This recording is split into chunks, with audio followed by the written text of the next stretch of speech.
Mes chers frères et sœurs en Christ, que Dieu vous bénisse. Nous poursuivons cette section d'aujourd'hui sur l'étude de Genèse avec le deuxième chapitre du jour. On vient de terminer le chapitre 37.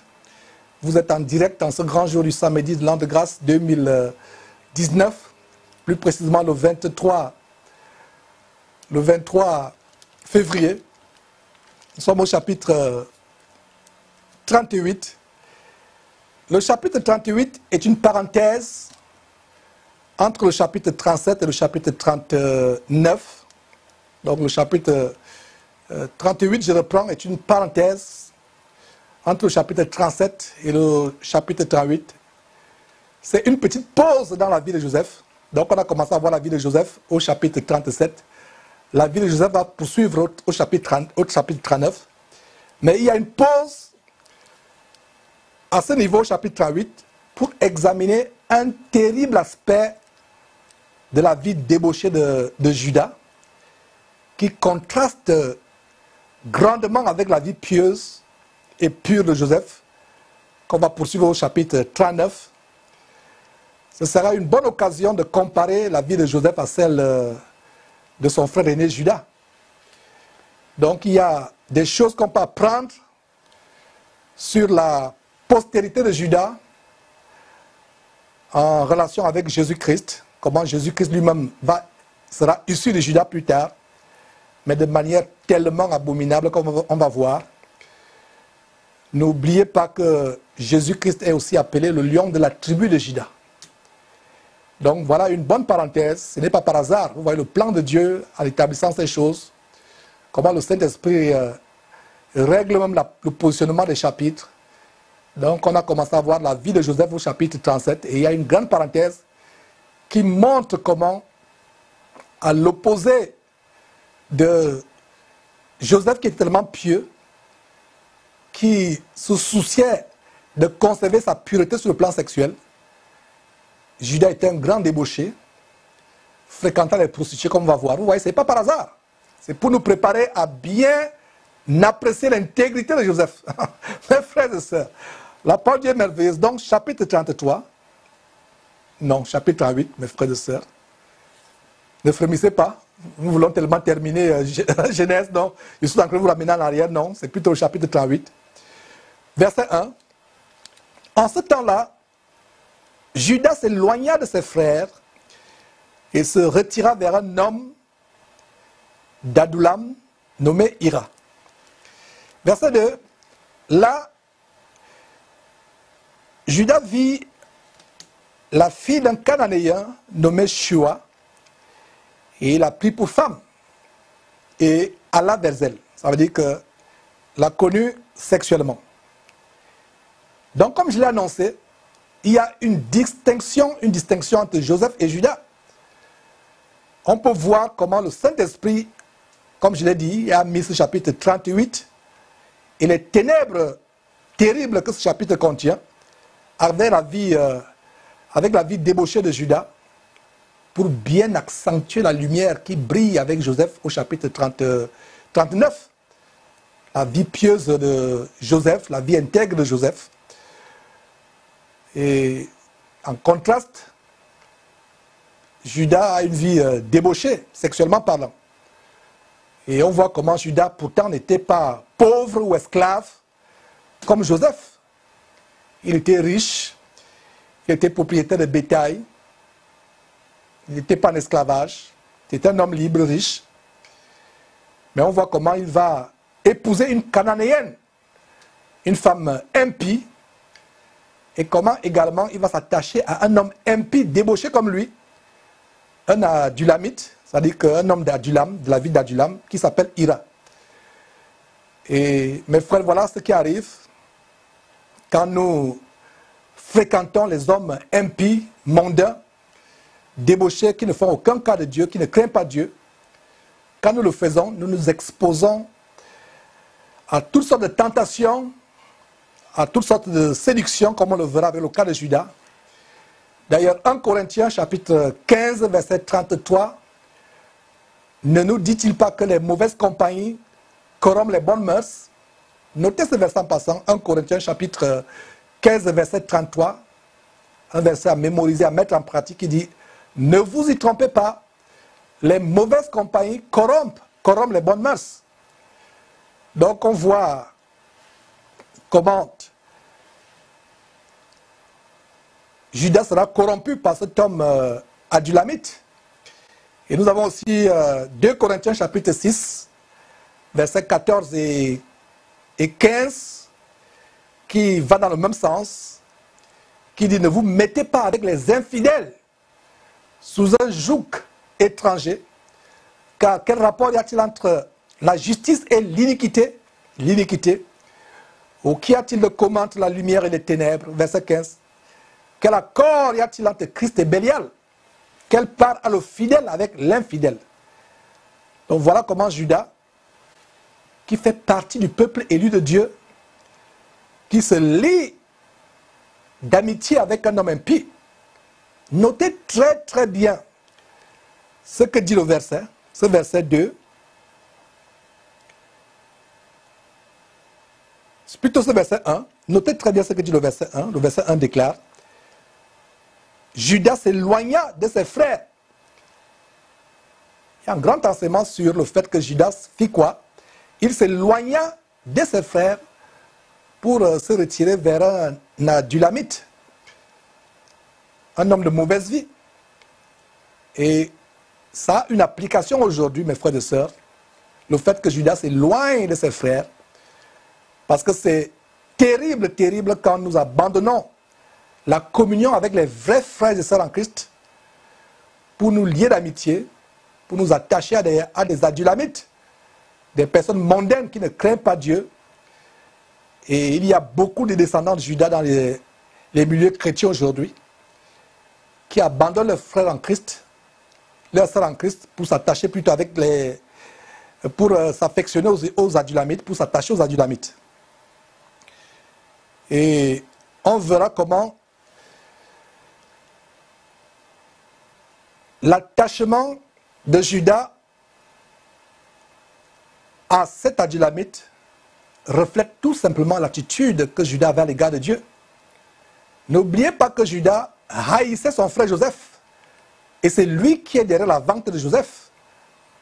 Il haïssait son frère qui craignait Dieu pour s'attacher à un débauché qui ne faisait aucun cas de Dieu, qui ne craignait pas Dieu. Bien-aimés frères et sœurs, vous ne pouvez pas aimer Dieu et vous attacher à des personnes impies. C'est les chrétiens qui ont encore comme compagnie, les non-chrétiens, les personnes impies. Vous ne pouvez pas avoir d'intimité, d'amis intimes avec des personnes qui ne craignent pas Dieu. D'ailleurs, il y a un avertissement à Psaume chapitre 1, verset 1 à 2, grand avertissement, qui dit « Heureux, pas malheureux », Psaume chapitre 1, verset 1 à 2, « Heureux l'homme qui ne marche pas selon le conseil des méchants, qui ne s'arrête pas sur la voie des pécheurs et qui ne s'assied pas en compagnie des moqueurs, mais qui trouve son plaisir dans la loi de l'Éternel et qui la médite jour et nuit. » La Bible dit « Heureux l'homme qui ne marche pas selon le conseil des méchants, qui ne s'arrête pas sur la voie des pécheurs et qui ne s'assied pas en compagnie des moqueurs. » Judas était tout le contraire de ce verset. Et Joseph était celui qui a mis en pratique ce verset. Que cette histoire de Judas nous serve de leçon afin de nous débarrasser de tous les adulamites qui risquent de nous entraîner en enfer avec eux plus tard. Moi, particulièrement, votre frère Georges qui vous parle, j'ai pris la ferme décision dans ma vie, la ferme résolution de n'avoir comme ami intime qu'uniquement ceux des chrétiens qui craignent véritablement Dieu, qui prennent leur salut très au sérieux, qui ont la haine du péché, qui sont très radicaux dans leur marche en Christ et qui regardent les choses de ce monde comme de la boue. Voilà ceux qui seront mes amis intimes, avec qui je vais m'attacher. La preuve en est que je n'ai même plus de compagnons. Si quelqu'un entre dans ma maison à Houston, c'est un frère en Christ, une sœur en Christ. Il n'y a pas des personnes étrangères hors du corps de Christ qui entrent dans ma maison. C'est à ce point-là où je suis arrivé, un point de radicalisme. Mais si quelqu'un qui est impie entre dans ma maison pour écouter la parole de Dieu, pour changer, c'est avec plaisir, les bras ouverts, que je vais le recevoir. Mais quelqu'un qui se moque de Dieu, qui ne fait aucun cas de Dieu, qu'il soit mon frère ou ma soeur de sang, même père, même mère, il ne mettra jamais pied dans ma maison. Je le dis à haute voix, ma famille le sait. C'est à ce point-là que nous sommes arrivés. Être radicaux pour Christ. Verset 2 à nouveau. Continue au verset 2. Qui dit, Judas vit la fille d'un Cananéen nommé Shua et il a pris pour femme et alla vers elle.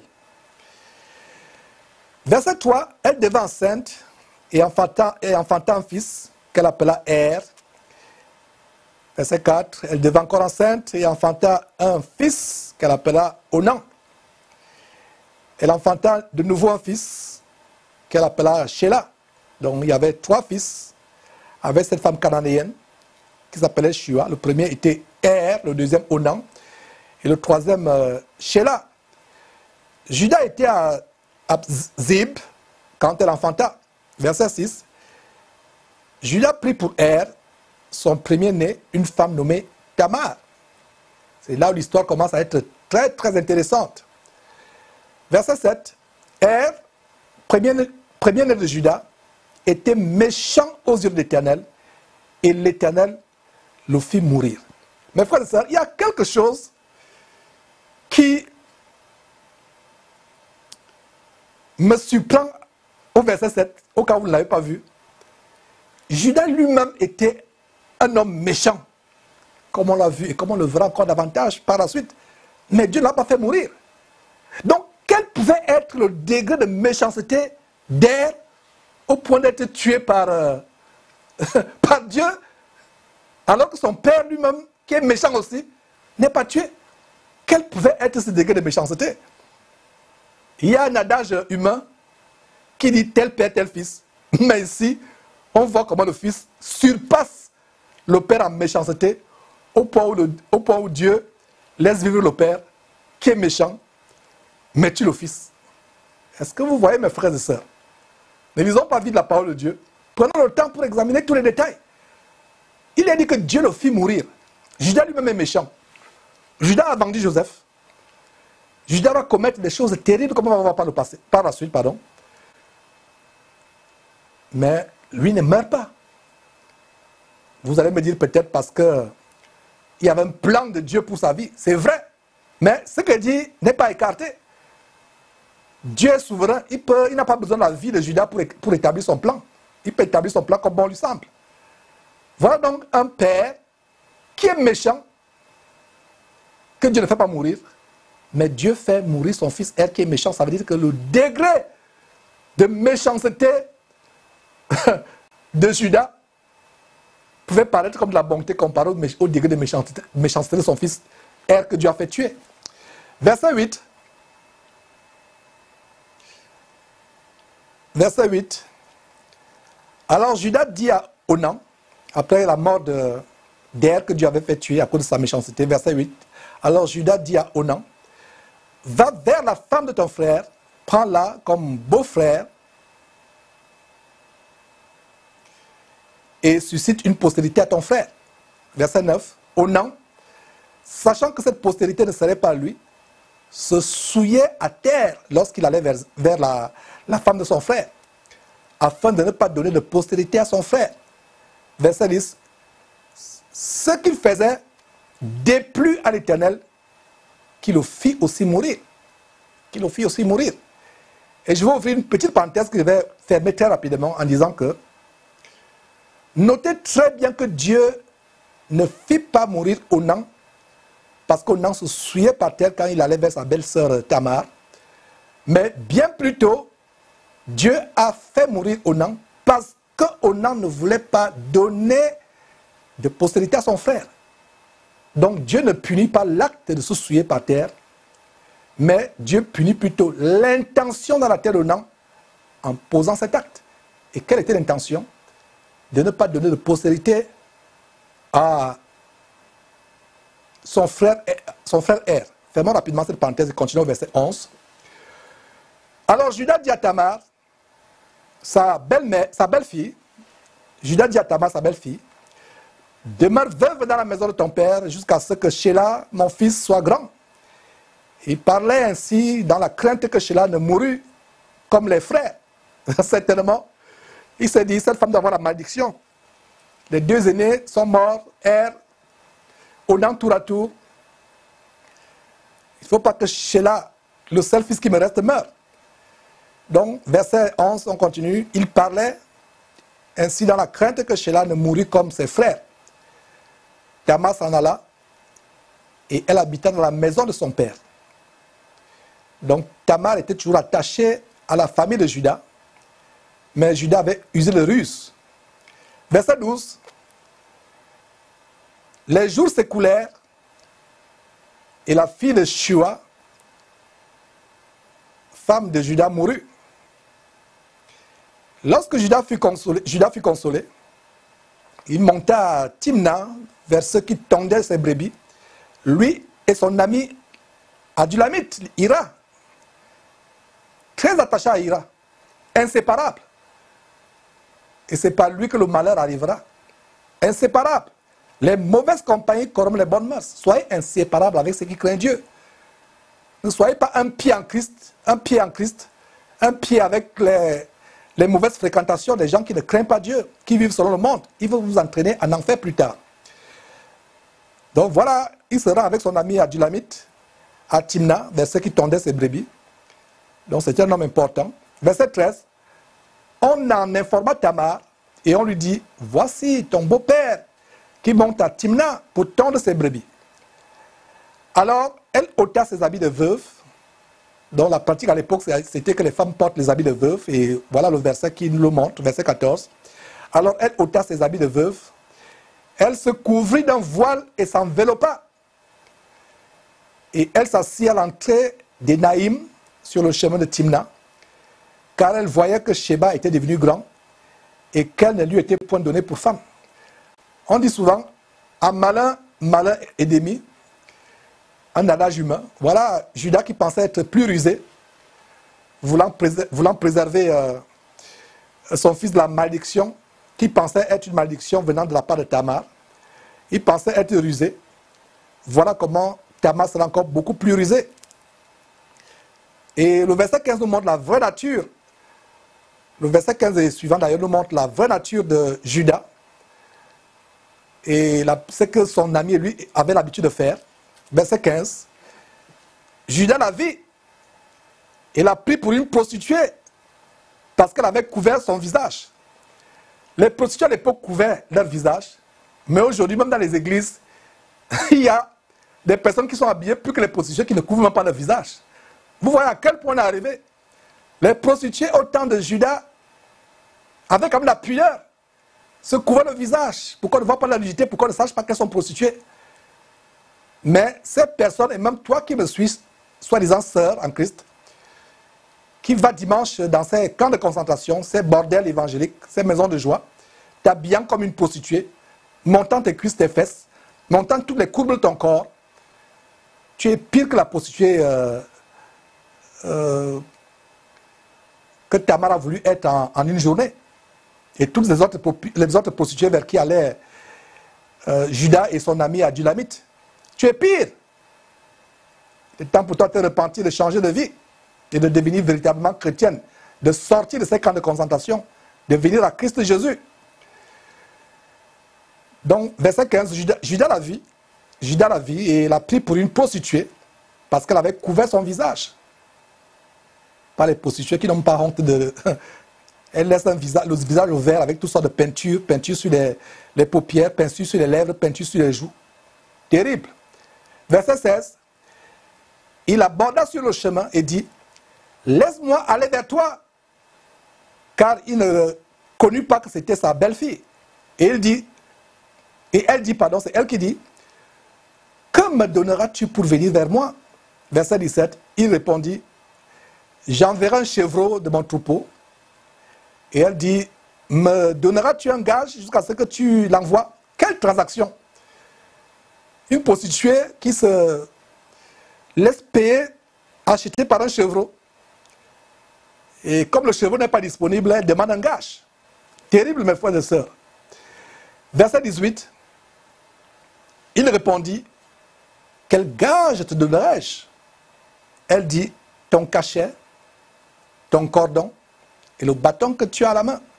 Et ces détails, cachet, cordon, bâton, c'est des détails pour nous montrer que Judas était un homme important dans la région.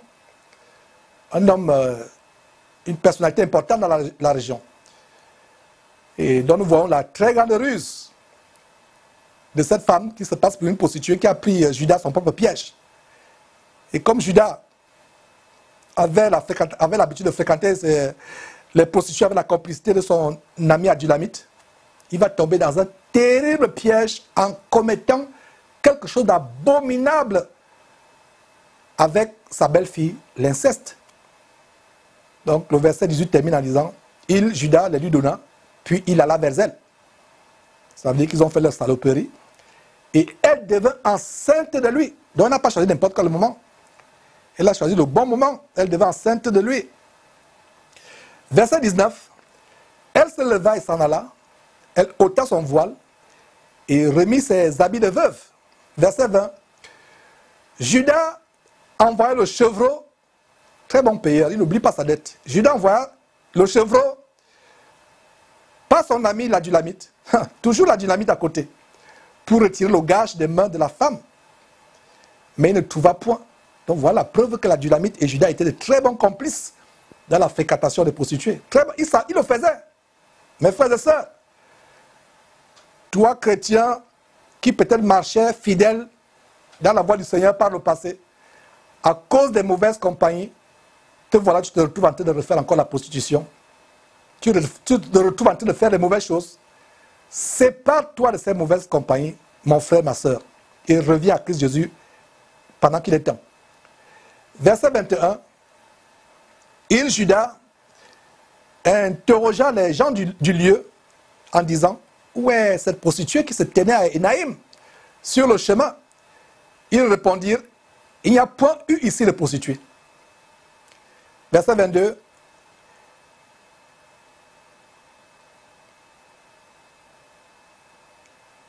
l'Adulamite que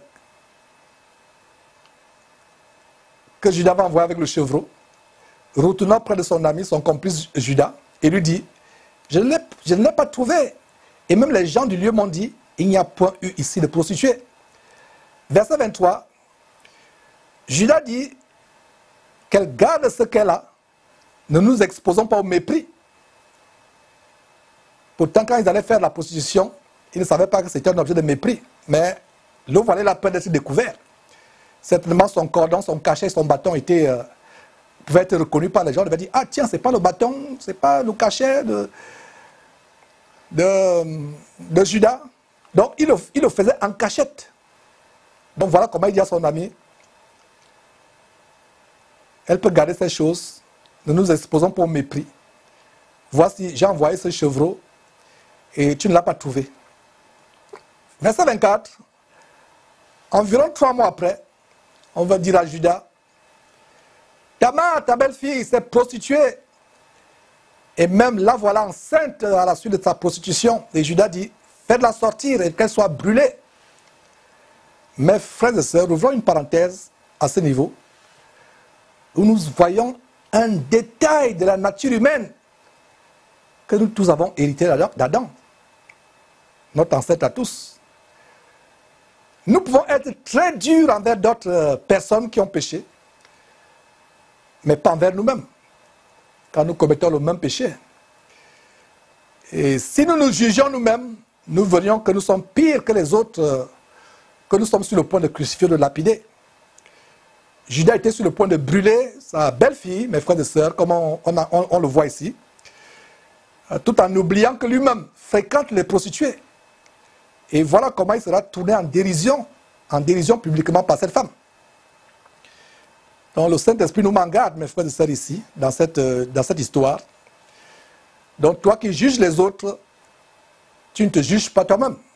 Notez Romains chapitre 2 en passant. Romains chapitre 2, verset 1, qui dit, ô homme, qui que tu sois le plus grand prophète, le plus grand prédicateur, ô homme, qui que tu sois, toi qui juges, tu es donc inexcusable, car en jugeant les autres, tu te condamnes toi-même, puisque toi qui juges, tu fais les mêmes choses.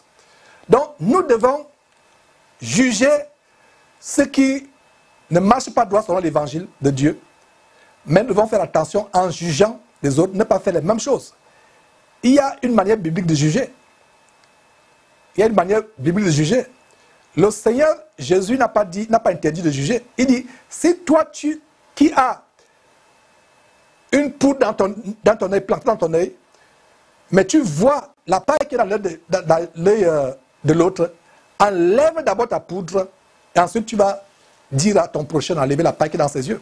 Jésus n'a jamais interdit le jugement. Jésus était tellement dur à l'égard des pharisiens. Allez lire rien qu'un petit détail. Matthieu chapitre 23, vous allez voir comment Jésus les juge. Et pourquoi Jésus pouvait les juger? Parce qu'il ne faisait pas les mêmes choses. Imaginez-vous que tu juges un pasteur qui a couché avec les gens dans son église, et toi-même tu couches avec les gens dans ton église, tu n'es pas digne de le juger. Le jugement biblique, c'est que nous nous examinons nous-mêmes avant de juger les autres. Et donc faisons tellement attention. Et cette histoire nous rappelle une autre histoire de la femme surprise en flagrant délit d'adultère, qui a été saisie en flagrant délit d'adultère, et que Jésus avait sauvé de la mort par lapidation. Qu'est-ce que Jésus a dit? Que celui qui est sans péché jette une première pierre, qui jette la première pierre à cette femme. Et c'était des gros pécheurs, exactement comme Judas. Ils se sont reprochés dans leur cœur. Voilà comment, par cette parole, miraculeusement, cette femme a été sauvée de la lapidation. Et qu'est-ce que Jésus lui dit? Femme, tu t'es sauvée de la lapidation, continue à pécher, à coucher avec les gens de ton quartier, à coucher avec les maris des autres dans le quartier. Non, non, non, non, non. Jésus lui a dit, femme, va et ne fais pas quoi? Et ne fais plus quoi? Va et ne pêche plus. Continuons avec cette histoire. On va voir ce qui arrive à Tamar. Parce que on la menait dehors pour la brûler. Et verset 25. Comme on la menait dehors pour la brûler, effectivement, elle fit dire à son beau-père, c'est de l'homme à qui ces choses appartiennent que je suis enceinte. Reconnais, je te prie, à qui sont ce cachet, ces cordons et ce bâton. Verset 26, Judas les reconnut. Quelle dérision, quelle honte.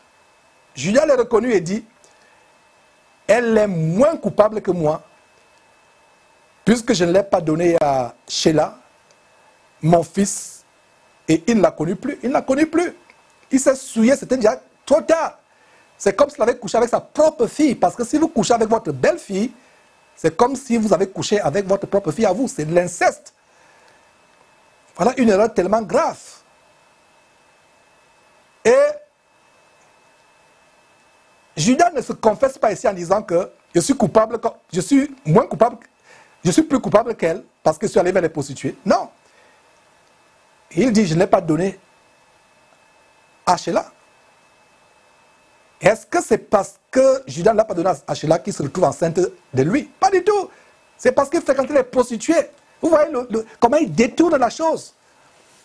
Il dit qu'il est plus coupable que Tamar, mais il ne démontre pas pourquoi il est plus coupable que Tamar, parce que c'est en fréquentant les prostituées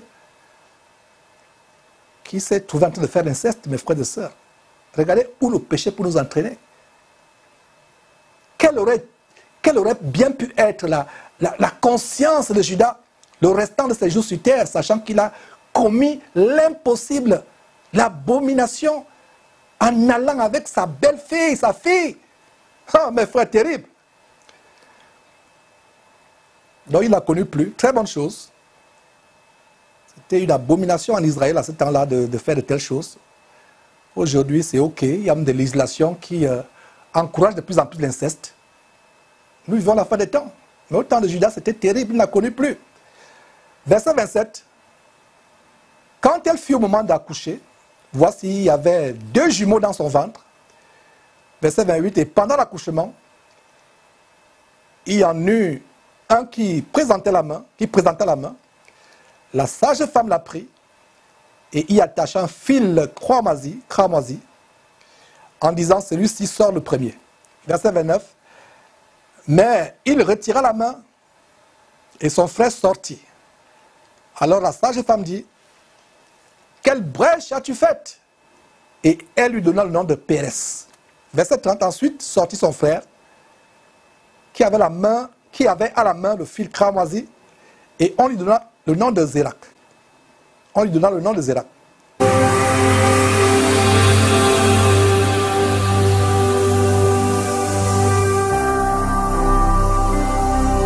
Jésus-Christ TV, vous connaîtrez la vérité et la vérité vous affranchira.